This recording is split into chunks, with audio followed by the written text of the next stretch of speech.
The astonishing truth behind the Viking Berserkers lies not only in their ferocity on the battlefield, but also in the complex web of myths, rituals, and psychological states that fueled their legendary rage. These warriors, who fought with an almost supernatural intensity, have captured the imagination of historians, scholars, and popular culture for centuries. But who were these berserkers, and what drove them to such extreme acts of violence? Berserkers were elite Viking warriors known for entering battle in a trance-like fury, a state so intense that it seemed as though they were possessed by otherworldly forces. The very term berserker comes from the Old Norse words bear meaning bear and surkur meaning shirt, indicating that these warriors were believed to fight without armor, clad instead in animal skins, most commonly those of bears or wolves. The image of a man howling like a wild beast, his body racked by uncontrollable rage, charging into the enemy ranks, has become one of the most enduring symbols of the Viking Age. Historically, berserkers were part of the Norse warrior elite, feared by their enemies and revered by their own people. They were said to be impervious to pain, capable of feats of strength and endurance far beyond those of ordinary men. But what made them so deadly? The answer lies in a combination of psychological conditioning, ritualistic practices, and possibly even the use of mind-altering substances.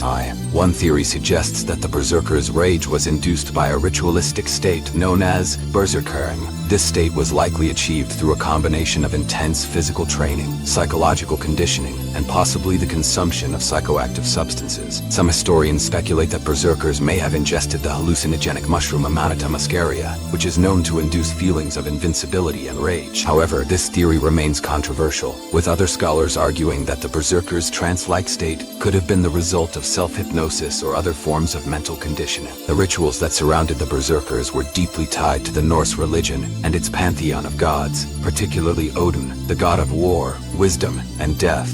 Berserkers were often seen as the chosen warriors of Odin, embodying the god's dual nature as both a wise, cunning strategist and a fierce, bloodthirsty warrior. The berserkers' connection to Odin was further reinforced by their practice of shapeshifting in battle, where they believed they could take on the spirit of the animal whose pelt they wore, gaining its strength and ferocity.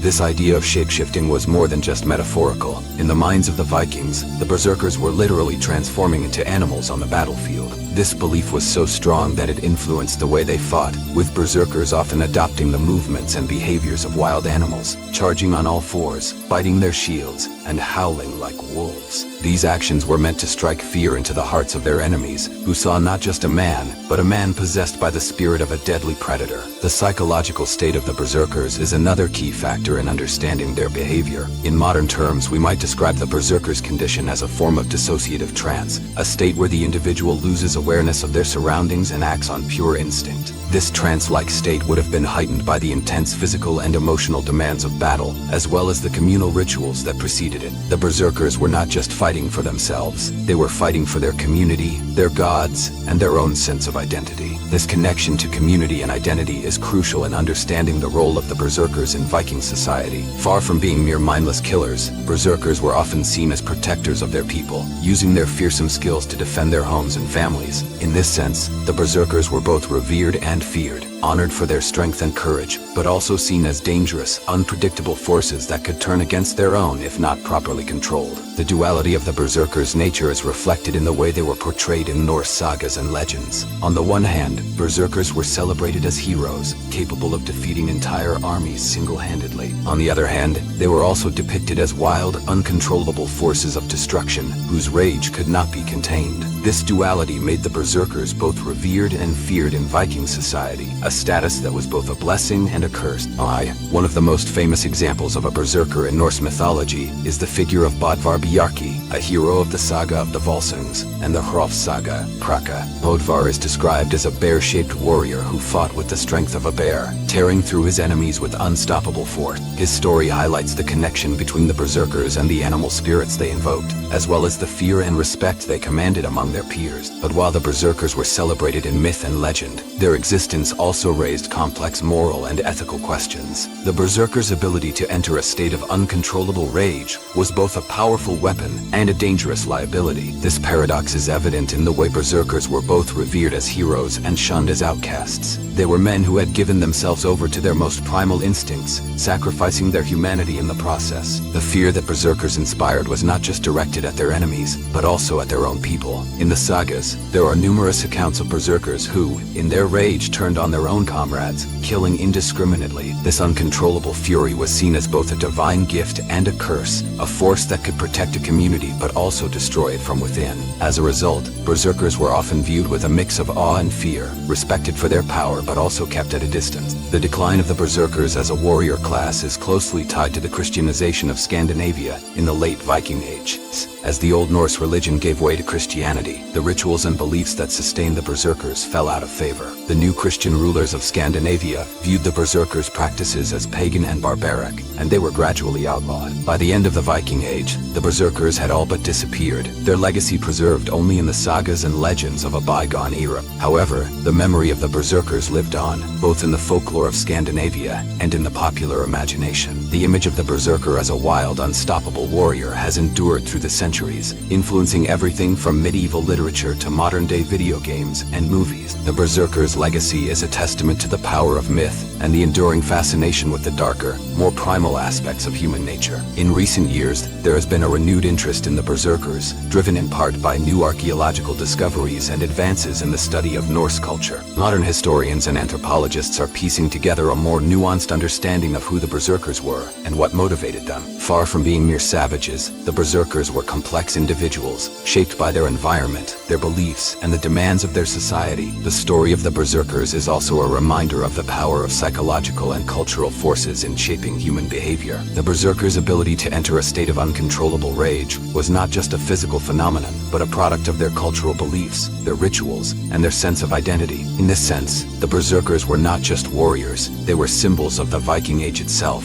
embodying the tensions, contradictions, and complexities of a society on the edge of the known world. Today, the Berserkers continue to capture our imagination, not just as historical figures, but as symbols of the untamed, the wild, and the primal. They remind us of the thin line between civilization and chaos, between the controlled and the uncontrollable, and between the human and the animal. The astonishing truth behind the Viking Berserkers is that they were not just warriors, they were a window into the darkest, most powerful aspects of the human psyche. As we delve deeper into the history and mythology of the Viking Berserkers, we are reminded of the ways in which culture, belief, and psychology can intersect to create something truly extraordinary. The Berserkers were more than just fighters, they were the embodiment of a world where the boundaries between man, animal, and God were fluid, where the line between heroism and madness was razor thin, and where the raw, untamed forces of nature could be both a blessing and a curse. The legacy of the Berserkers challenges us to reconsider our understanding of the past and to confront the darker,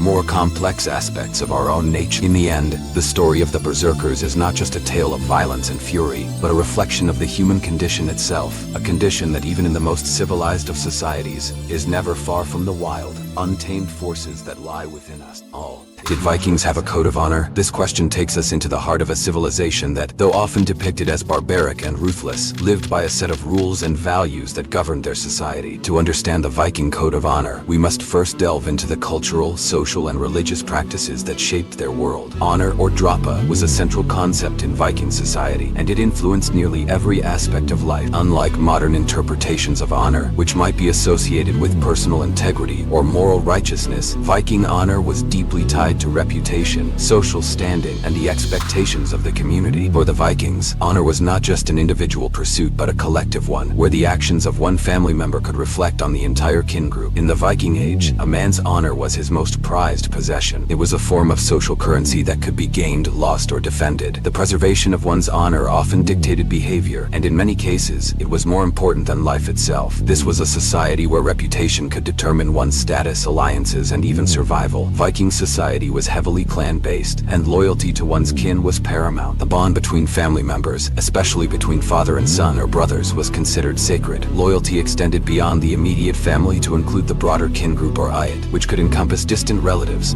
This loyalty was not just a personal virtue, but a social obligation that could have significant repercussions. When a member of a family was wronged, it was the duty of the kin to seek redress, often through acts of revenge. This was part of the Viking concept of feud, where conflicts between families could escalate into cycles of violence. However, these feuds were not lawless. They followed a set of rules that were widely understood and respected. The idea of an eye for an eye was deeply ingrained, and failing to avenge a wrong could bring dishonor to the entire family.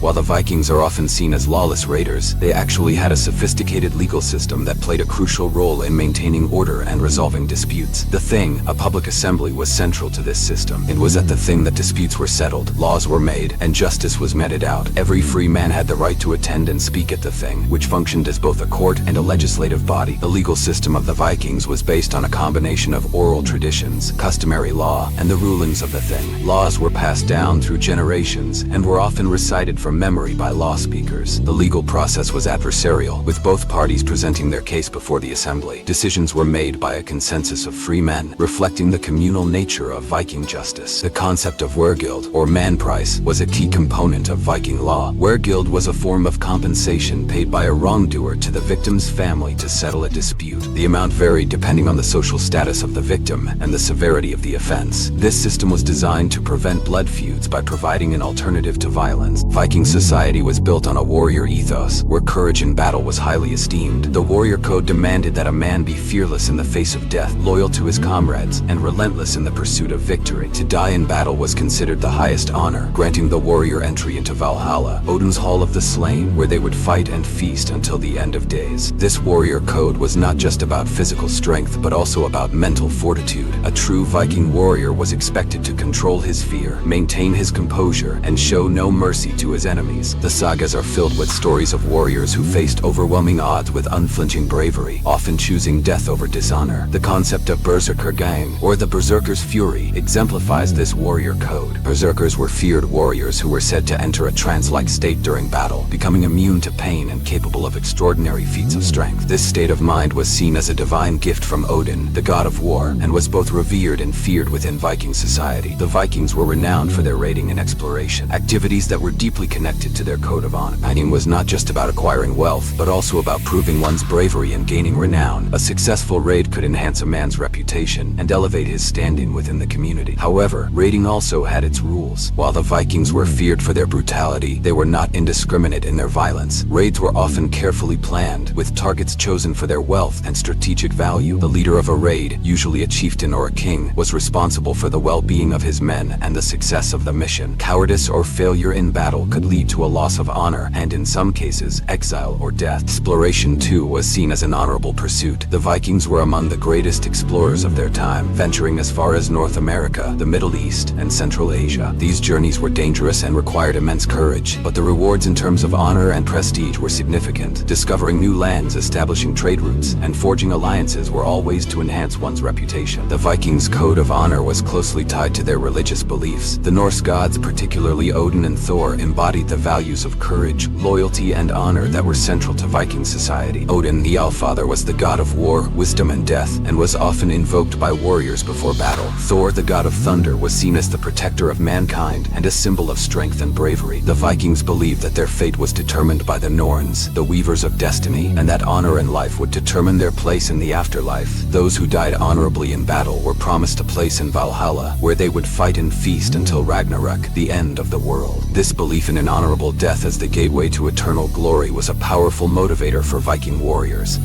Rituals and sacrifices were an integral part of Viking religious practices, often conducted to seek the favor of the gods or to atone for dishonor. These rituals could include animal sacrifices, offerings of weapons, and even human sacrifices in certain cases. The bond between the Vikings and their gods was one of mutual respect, where the gods were seen as active participants in the lives of men. The Viking code of honor is immortalized in the sagas, the epic tales that recount the deeds of heroes, kings, and common folk alike. These stories, passed down through generations, were more than just entertainment. They were a means of preserving the values and traditions of Viking society. The saga served as a guide for how one one should live, fight, and die, with honor as the central theme. In the sagas, honor is often depicted as a double-edged sword. Characters who uphold their honor are celebrated, while those who betray it are condemned. The sagas also explore the complexities of honor, showing that it could lead to both great deeds and tragic downfalls. For example, the Icelandic sagas, such as the Saga of Njál, delve into the consequences of feuds and the moral dilemmas faced by those caught in them. The role of the skald, or poet, was crucial in preserving and transmitting these stories. Skalds were revered figures in Viking society, and their poems and songs were a primary means of recording history and praising the deeds of warriors. A skald's words could enhance a man's honor or tarnish his reputation, making them powerful figures in their own right.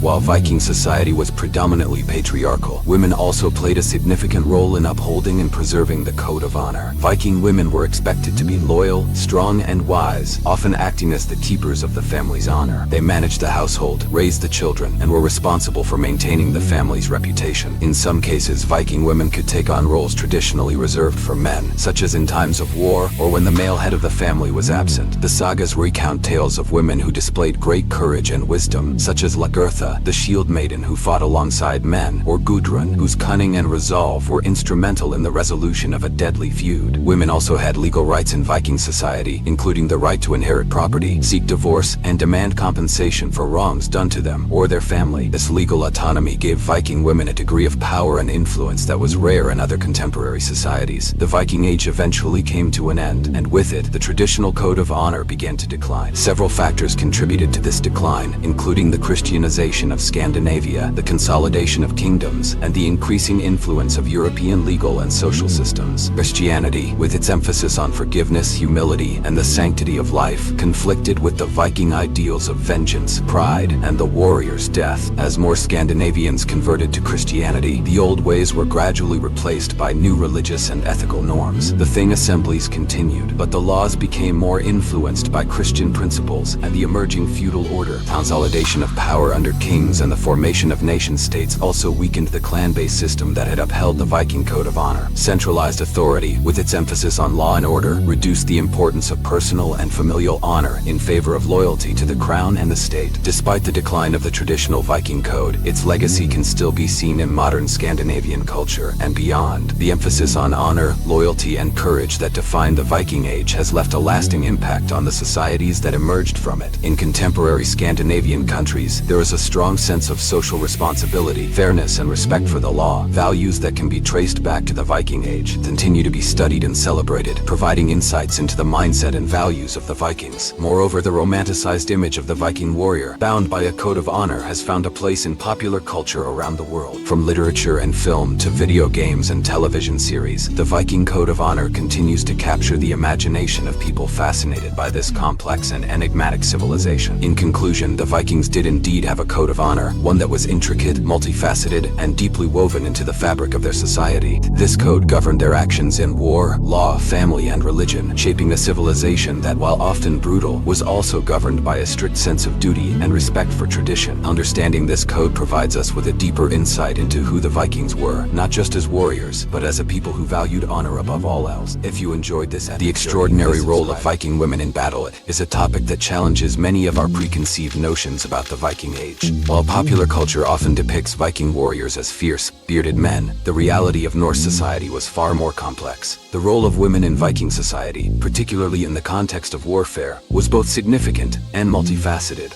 This video will explore the evidence, historical accounts, and cultural context that shed light on the extraordinary contributions of Viking women in battle. When we think of Vikings, we often picture male warriors with axes and swords, charging into battle. However, recent archaeological discoveries and historical research have revealed that women in Viking society were not merely passive figures relegated to the background.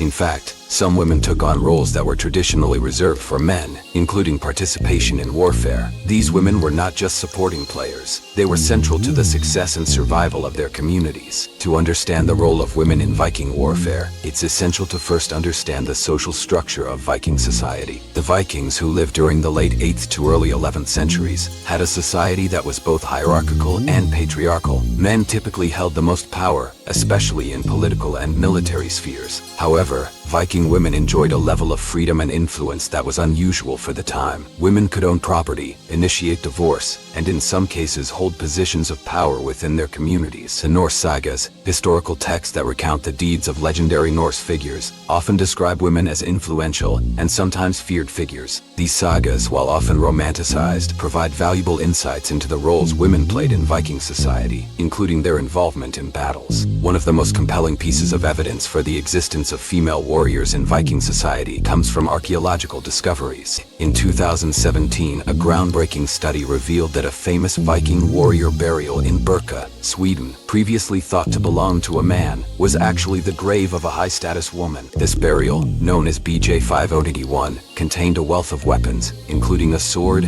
axe, spear, armor-piercing arrows, and the remains of 2 horses. The grave also included a gaming set, which indicated the individual was a strategic thinker, likely involved in planning military campaigns. The discovery of BJ 581 has led to a revaluation of other Viking burials. Previously, it was common to assume that graves containing weapons belonged to men. However, as more graves are re-examined, it's becoming clear that women were not only buried with weapons but may have used them in life. These findings suggest that women could, and did, participate in battle, and that their contributions were significant enough to be commemorated in death. The Norse sagas, while often blending fact and fiction, offer a window into the lives of Viking women. These stories frequently depict women who display courage, cunning, and martial prowess. One of the most famous examples is the tale of Lagertha, a legendary Viking shield maiden who fought alongside the famous warrior Ragnar Lothbrok. According to the sagas, Lagertha was not only a fierce warrior but also a capable leader who commanded respect on the battlefield. Another notable figure is Freydis Eriksdottir, the daughter of Eric the Red, who is best known for her role in the Norse exploration of North America. The sagas describe Freydis as a formidable woman who, when faced with an attack by indigenous peoples, grabbed a sword and drove the attackers away, despite being heavily outnumbered. Her actions, though they may be partly legendary, highlight the bravery and combat skills attributed to some Viking women. These sagas, though written centuries after the Viking Age, reflect the values and ideals of Norse society. They suggest that while men were typically the primary warriors, women who displayed martial skills were not only accepted but celebrated. The concept of the shield maiden, a woman who fights alongside male warriors, is a recurring theme in Viking culture. The existence of shield maidens is supported by both historical texts and archaeological evidence.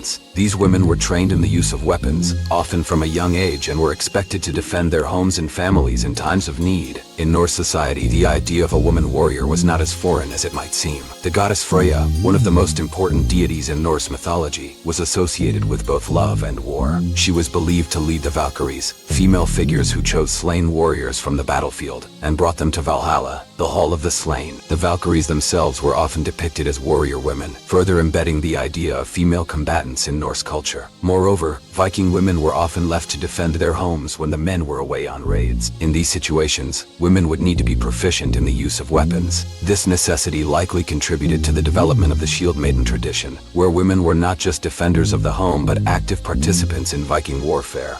While the majority of Viking raiders were men, there is evidence to suggest that women also took part in these expeditions. Historical records and sagas mention women accompanying Viking armies on raids, sometimes as fighters and other times as support personnel. These women were not mere camp followers. They were integral to the raiding party's success. They helped with logistics, cared for the wounded, and in some cases fought alongside the men. One of the earliest references to female Viking warriors comes from the 10th century historian Saxo Grammaticus, who wrote about a group of warrior women who fought in battle. According to Saxo, these women were not to be underestimated, as they fought with the same ferocity and skill as their male counterparts. Although Saxo's account is likely embellished, it suggests that the idea of women participating in Viking raids was not entirely fictional. Viking warfare was not just about brute strength. It required careful planning and strategy. Women in Viking society were often involved in these strategic discussions, particularly when their husbands or sons were away. The sagas frequently depict women as advisors, offering counsel on matters of war and diplomacy.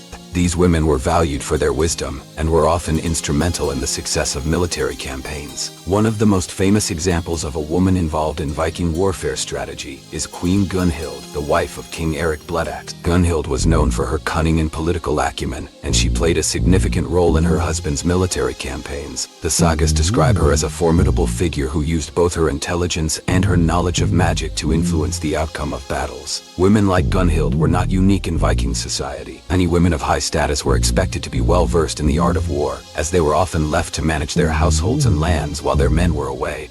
This responsibility extended to defending their property and making strategic decisions in times of conflict. In addition to their physical presence on the battlefield, Viking women also played a crucial spiritual role in warfare. The Norse believed in a complex pantheon of gods and goddesses, and women often acted as priestesses or seeresses who could communicate with these deities. These women, known as Völvas, were highly respected figures who were believed to have the power to influence the outcome of battles. The Völvas would perform rituals, cast spells, and offer sacrifices to the gods, seeking their favor in battle.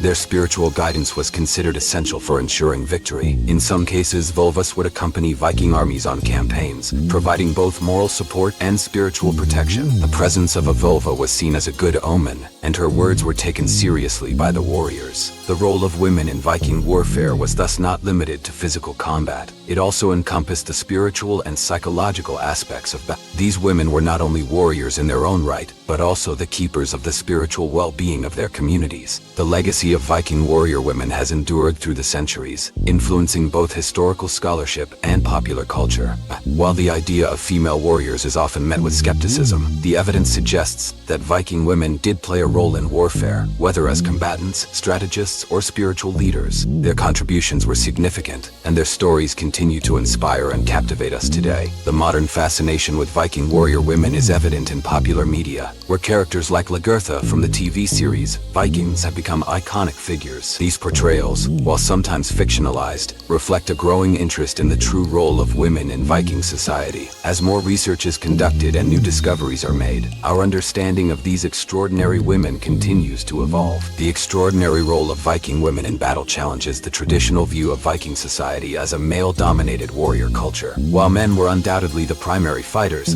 women were not merely passive bystanders. They were active participants in warfare, both on and off the battlefield. Whether through physical combat, strategic counsel, or spiritual leadership, Viking women played a crucial role in the survival and success of their communities. As we continue to uncover the truth about Viking society, it becomes clear that the story of the Viking warrior is incomplete without acknowledging the contributions of women. These women were not just supporting characters in the Viking Age, they were warriors, leaders, and symbols of strength in their own right.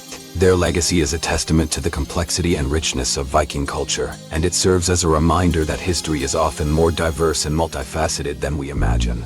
The role of Viking women in battle is an extraordinary chapter in the history of the Viking Age, one that deserves to be remembered and celebrated. As we explore this topic further, we gain a deeper appreciation for the strength, courage, and resilience of these remarkable women, whose contributions to their society were nothing short of extraordinary. If you enjoyed this epic Why Vikings Weren't as Barbaric as You Think, the image of Vikings as wild, bloodthirsty barbarians has been deeply ingrained in popular culture for centuries. From Hollywood films to TV shows, the portrayal of these Norse seafarers often emphasizes their brutality, pillaging, and destruction. But is this the whole truth? The reality of Viking society is far more complex and nuanced than these stereotypes suggest. In fact, the Vikings were a sophisticated and diverse people with a rich culture, advanced technology, and intricate social structures. In this video, we will explore why the Vikings weren't as barbaric as you think. Contrary to the popular image of chaotic, lawless raiders, Viking society was highly organized and governed by a complex system of laws. The Vikings lived in communities that were structured around the concept of the Thing, an assembly of free men who gathered to discuss and decide on matters of importance. The Thing served as both a legislative and judicial body, where disputes were settled, laws were made, and justice was administered. These assemblies were not arbitrary gatherings of unruly warriors, but rather well-organized councils that followed established legal procedures. The laws were passed down orally and were based on customs and precedents, ensuring that Viking society operated within a framework of rules and regulations. This legal system was so effective that it continued to influence Scandinavian law long after the Viking Age had ended. Another common misconception is that Viking society was entirely male-dominated and that women played little or no role. In reality, Viking women enjoyed a level of freedom and autonomy that was unusual for the time. They could own property, initiate divorce, and were often involved in managing the household and family finances. Some women even took part in trade and exploration, and there are accounts of female warriors, known as shield maidens, who fought alongside men in battle. The burial practices of the Vikings also indicate the high status of women in their society. Archaeologists have discovered graves of women buried with weapons, jewelry, and other valuable items, suggesting that they held significant roles and were respected members of their communities. While the Vikings are often remembered for their raids on monasteries and settlements, they were also skilled traders and explorers. Viking merchants established trade routes that stretched from the Arctic Circle to the Mediterranean and beyond. They traded goods such as furs, amber, ivory, and slaves, and in return they obtained silver, silk, spices, and other luxury items from distant lands. The Vikings were also exceptional shipbuilders and navigators. Their longships were not only fast and agile, but also capable of crossing vast oceans, which enabled them to explore and settle in new territories. The Viking expeditions to Iceland, Greenland, and even North America, Finland, are well-documented examples of their adventurous spirit and maritime expertise. The cultural achievements of the Vikings are often overshadowed by their reputation as warriors, but they were a people with a rich artistic and intellectual tradition. Norse mythology, with its pantheon of gods and goddesses, epic sagas, and complex cosmology, is a testament to the Vikings' imaginative and spiritual life. These myths and legends were passed down through generations and continue to influence literature and art to this day. The Vikings were also skilled craftsmen, producing intricate jewelry, weapons, and tools.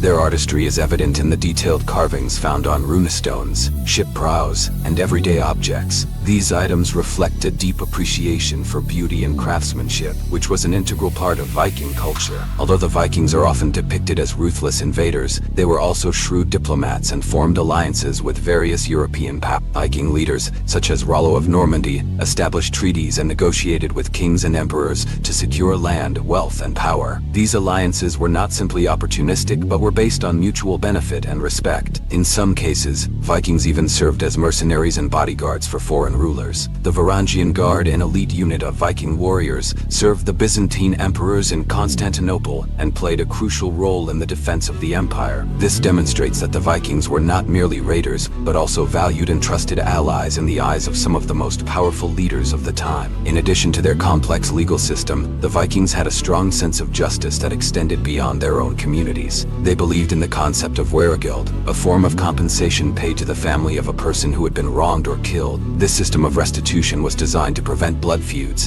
and ensure that justice was served without resorting to further violence. The wergild varied depending on the social status of the victim and the severity of the offense. For example, the compensation for killing a free man was significantly higher than for killing a slave. This system highlights the Vikings' emphasis on maintaining social order and resolving conflicts in a manner that minimized further bloodshed. The stereotype of the Viking as a savage raider is largely a result of biased historical accounts written by the victims of Viking raids, monks and chroniclers from Christian Europe. These writers often portrayed the Vikings in the worst possible light, emphasizing their brutality and disregard for Christian values. However, it's important to remember that these accounts were written from the perspective of those who suffered at the hands of the Vikings, and they often exaggerated the violence and destruction to serve their own agendas. In reality, Viking raids were not random acts of senseless violence, but were often carefully planned and executed with specific goals in mind, such as acquiring wealth, resources, or land. Moreover, not all Viking expeditions were violent. Many were peaceful trading missions or exploratory ventures that contributed to the cultural and economic exchange between different regions. Another aspect of Viking life that challenges the barbaric stereotype is their religious practices. The Vikings were deeply spiritual people with a rich and complex belief system centered around the worship of gods, such as Odin, Thor, and Freya.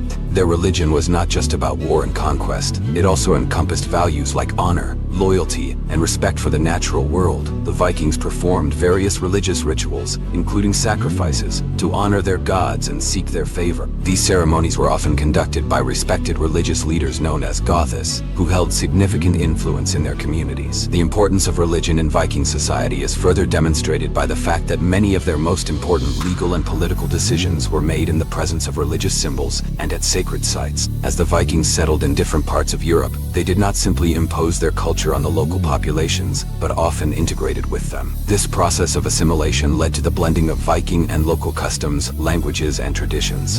For example, in Normandy, the Norse settlers gradually adopted the French language and customs, while in England, the Danelaw region became a melting pot of Anglo-Saxon and Viking cultures. The Vikings' ability to adapt and integrate with other cultures is further evidence of their sophistication and pragmatism. They were not rigidly attached to their own way of life, but were open to adopting new practices that that would benefit their communities. The legacy of the Vikings is far more complex and enduring than the simplistic image of barbaric warriors. They left a lasting impact on the regions they settled and influenced the course of European history in numerous ways. The legal and political systems they established in places like Iceland and Normandy continued to shape those societies long after the Viking Age had ended. The Vikings also played a crucial role in the development of maritime technology and navigation, which paved the way for future explorations and the eventual Age of Discovery. Their trade networks connected distant regions, facilitating the exchange of goods, ideas, and cultures across Europe and beyond. In conclusion, the Vikings were far more than the bloodthirsty barbarians they are often portrayed as. They were a complex and multifaceted people with a rich culture, advanced technology, and a strong sense of justice and social order. While it is true that they engaged in raids and warfare, these activities were only one aspect of their society. To reduce the Vikings to mere savages is to ignore the many other contributions they made to the world. By reassessing the Viking legacy, we can gain a more accurate and nuanced understanding of who they were and what they accomplished. The Vikings were not just raiders and conquerors. They were also traders, explorers, lawmakers, and cultural innovators who played a significant role in shaping the history of Europe.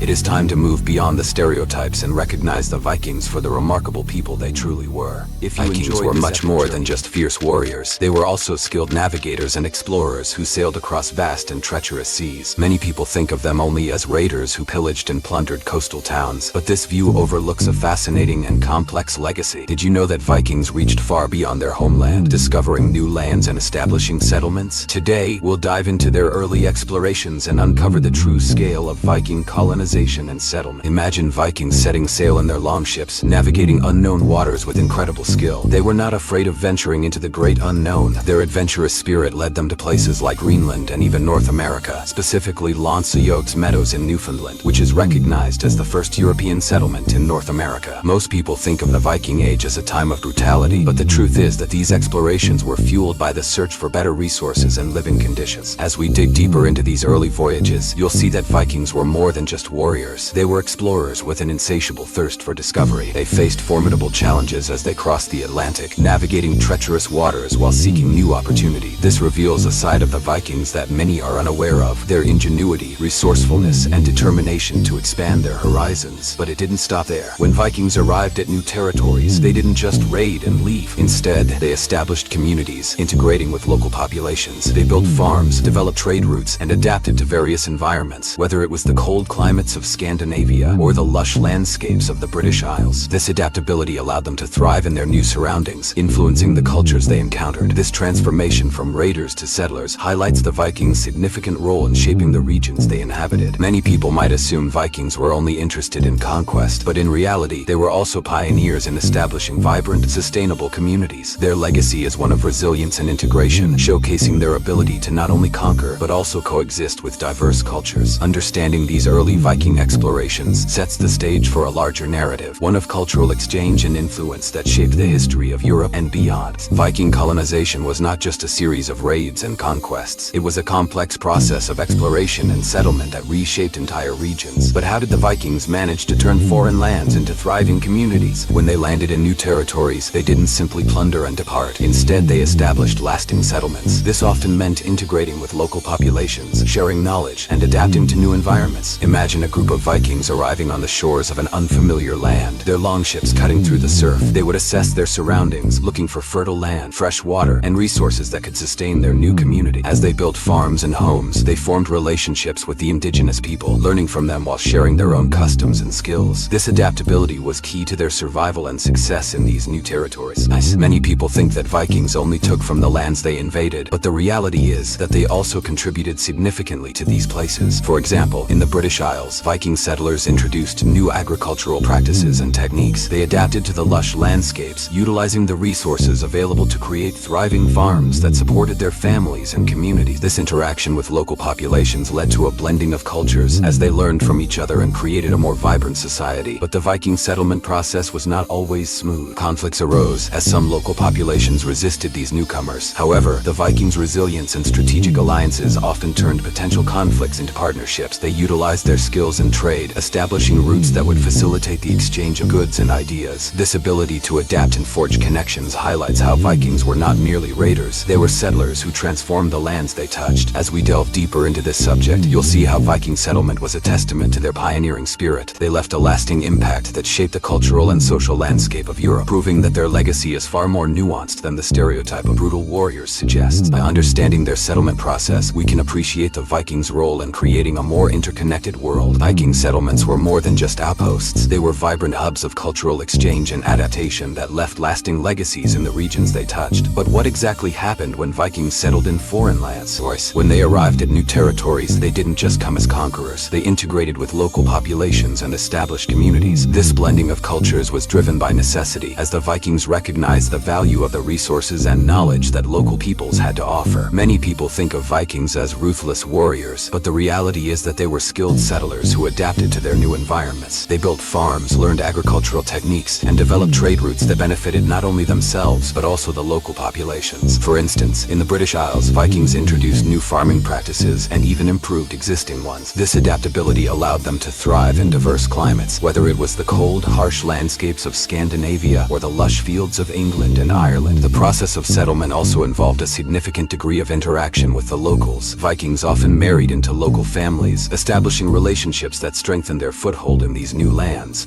These connections were crucial for survival and laid the groundwork for a unique blend of Norse and local cultures. As a result, Viking settlements became melting pots of ideas, traditions, and languages. But the influence of Viking settlements didn't stop there. They brought their customs, beliefs, and even their gods into the mix. The sharing of language and religious practices had profound impacts on the cultures they encountered. Evidence of this cultural exchange can still be found today in place names and archaeological findings scattered throughout Europe. For example, many towns in England still carry names of Norse origin, a testament to the lasting influence of Viking settlers. As we explore the true scale of Viking colonization and settlement, it's essential to recognize that these warriors were not merely raiders. They were also pioneers of cultural exchange.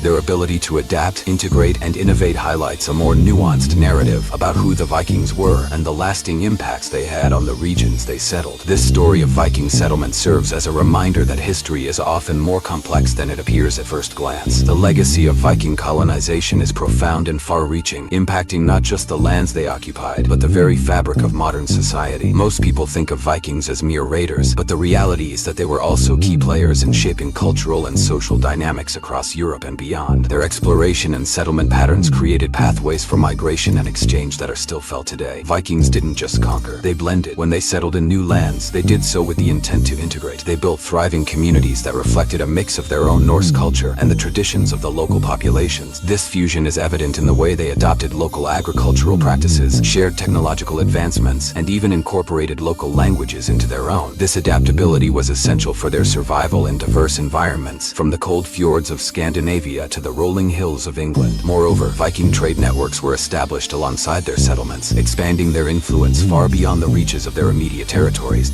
They created trade routes that connected the East and West, facilitating not only the exchange of goods but also the sharing of ideas, technologies, and customs. This movement of people and cultures contributed to a more interconnected world, showing that the Vikings were not just raiders but also merchants and diplomats. However, their impact went even deeper. The cultural exchanges initiated by Viking settlements left lasting marks on the local cultures they encountered. Evidence of this can be seen in place names, language influences, and archaeological findings throughout Europe. For instance, many towns still carry names derived from Old Norse, a testament to the integration of Viking culture into the local fabric. As we analyze the legacy of Viking colonization, it becomes clear that their contributions were significant and multifaceted. They paved the way for future migrations, influenced maritime practices, and enhanced cultural exchange. Their methods of exploration and settlement helped reshape societal structures in ways that resonate even today. Understanding this legacy helps us see the Vikings in a new light, not just as conquerors but as integral figures in the shaping of modern European history and culture. By recognizing the full scope of their impact, we can appreciate how Viking colonization was about much more than plunder. It was a complex interplay of conquest, settlement, and cultural exchange that forged connections across continents and shaped the world we know today. Now that we've delved into the intricate narrative of Viking colonization, it's clear that their legacy is far richer than the popular image of savage raiders. Viking history is a complex tapestry woven from threads of exploration, settlement, and cultural exchange that reshaped entire regions. Many might think of the Vikings as mere pillagers, but they were also innovators and integrators, capable of adapting to and thriving thriving in foreign lands. Throughout their journeys, the Vikings established communities that laid the foundation for future societies. They didn't just conquer territories, they built farms, set up trade routes, and engaged in cultural exchanges that enriched both their own traditions and those of the peoples they encountered. This adaptability was not simply a survival tactic, it was a hallmark of Viking identity, reflecting their resilience and ingenuity. By blending their customs with local practices, they created vibrant settlements that would influence the regions for centuries. Cultural exchange was one of the most significant outcomes of Viking colonization. The Vikings brought their language, customs, and beliefs, fostering a two-way interaction that left an indelible mark on local cultures. You can still see evidence of this influence today in place names, archaeological sites, and even genetic studies that reveal the intermingling of Viking and local populations. This underscores the interconnectedness of our world, a theme that resonates even more in today's global society. The legacy of Viking colonization extends into the modern era, influencing maritime practices, navigation techniques, and even the way we understand migration patterns. Their adventures set the stage for subsequent waves of migration and cultural blending throughout Europe, paving the way for a diverse cultural landscape. Understanding this legacy helps to reshape the narrative around Vikings, reminding us that they were not merely conquerors, but also vital contributors to the fabric of European and world history. As you reflect on the Viking saga, remember that their story is not just about raids and conquests. It's a testament to the power of exploration and the importance of cultural connections. The next time you think of Vikings, consider their true legacy as pioneers and settlers who played a crucial role in connecting different cultures and regions throughout history. Their impact is a reminder that history is often more complex and fascinating than it initially appears. Why Viking helmets didn't have horns. The image of the Viking warrior, standing tall with a horned helmet on his head,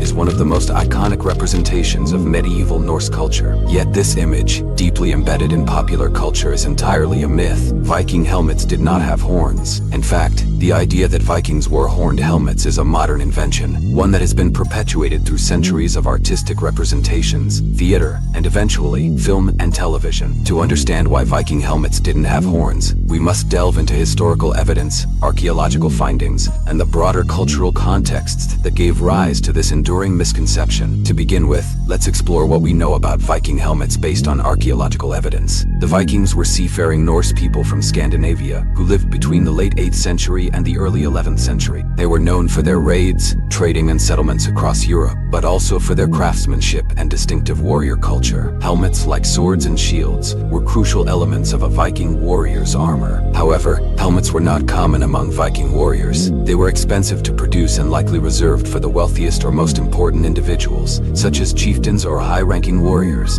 The material evidence of Viking helmets is scarce. Only a few helmets from the Viking Age have been discovered, with the most famous being the German bow helmet, found in Norway in 1943. This helmet, dated to the 10th century, is the only complete Viking helmet ever discovered. Helmet is made of iron, featuring a rounded cap, a simple nose guard, and a band that would have provided additional protection for the face and neck. This helmet, and the few fragments of others found in Scandinavia, suggests that Viking helmets were functional, designed to provide protection in battle rather than to intimidate or display grandeur. So, where did the idea of horned Viking helmets come from, if not from historical reality? The roots of this misconception lie in the 19th century, long after the Viking Age had ended. During this period, there was a resurgence of interest in Norse mythology and Viking history, particularly in Northern Europe. This cultural revival, known as Romantic nationalism, sought to glorify the ancient past and reconnect with national origins. Artists, writers, and musicians began to draw heavily on Norse mythology and Viking themes, but often through a lens of romanticized fantasy rather than historical accuracy. One of the most significant contributors to the horned helmet myth was the German composer Richard Wagner. In his epic opera cycle, Der Ring des Nibelungen, which premiered in the 1870s, Wagner depicted characters inspired by Norse and Germanic mythology wearing horned helmets. These operas were incredibly influential in shaping the public perception of Vikings, even though they bore little resemblance to the historical reality. The visual portrayal of horned helmets in Wagner's operas was likely influenced by earlier artistic interpretations of ancient Germanic and Celtic warriors, who were sometimes depicted with horned or winged helmets. However, these representations were symbolic rather than literal, often used to convey a sense of otherworldliness or divine favor in art.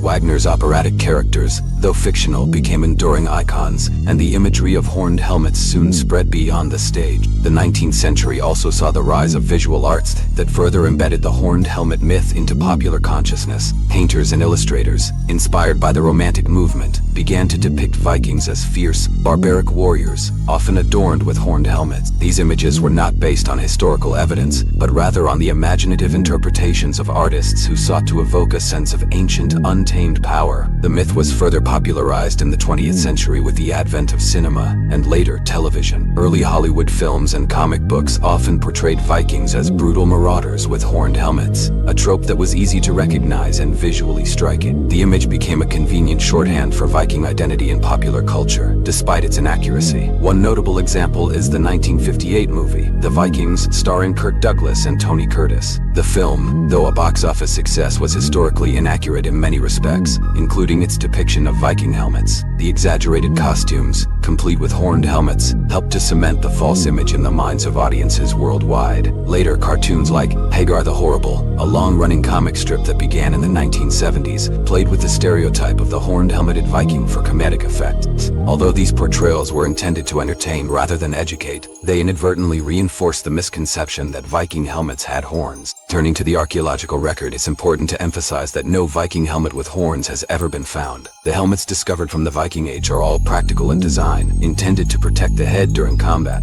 They are typically made of iron and feature a conical shape, sometimes with additional nose and eye protection, but never with horns. The idea of adding horns to a helmet would have been impractical for several reasons. Firstly, horns would have made the helmet heavier and more cumbersome, potentially hindering the warrior's mobility in battle. Secondly, horns could have been easily grabbed by an opponent, making the wearer more vulnerable in combat. Finally, the addition of horns would have made the helmet more difficult and expensive to produce, which was not in keeping with the utilitarian nature of Viking armor. There is also no mention of horned helmets in the sagas and other historical texts that describe Viking warfare. These texts, while sometimes embellished, are valuable sources of information about the practices and beliefs of Viking societies. The fact that they do not reference horned helmets further suggests that such items did not exist in the Viking world. Understanding the practical realities of Viking helmets also requires a broader appreciation of Viking culture and society. The Vikings were not merely warriors, they were also traders, explorers, and settlers. Their society was complex, with a strong emphasis on honor, loyalty, and the pursuit of fame through heroic deeds.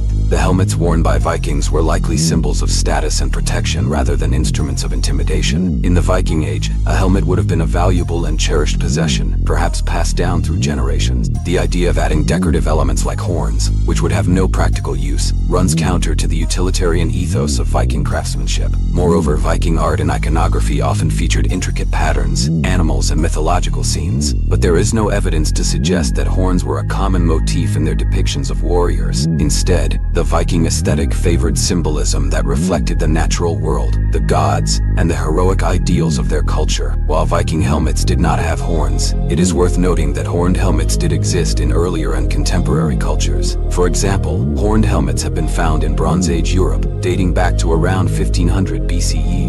These helmets, often discovered in Scandinavia, Britain, and the Iberian Peninsula, were likely used in ceremonial contexts rather than for combat. The horned helmets from these earlier periods were often highly decorative, made from bronze or other metals, and featured stylized animal horns or other elaborate designs. These helmets were likely worn by chieftains, priests, or other figures of authority during religious rituals or ceremonies. The horns may have been intended to symbolize a connection to the divine, or to emphasize the wearer's power and status. However, by the time of the Viking Age, such helmets had fallen out of use, replaced by more practical designs that prioritized protection in battle. The Viking helmet, as evidenced by archaeological finds, was a product of its time, a functional piece of armor designed for a warrior culture that valued effectiveness and durability over decoration. Despite the overwhelming evidence against the existence of horned Viking helmets, the myth persists. This can be attributed to the power of visual symbolism and the influence of media.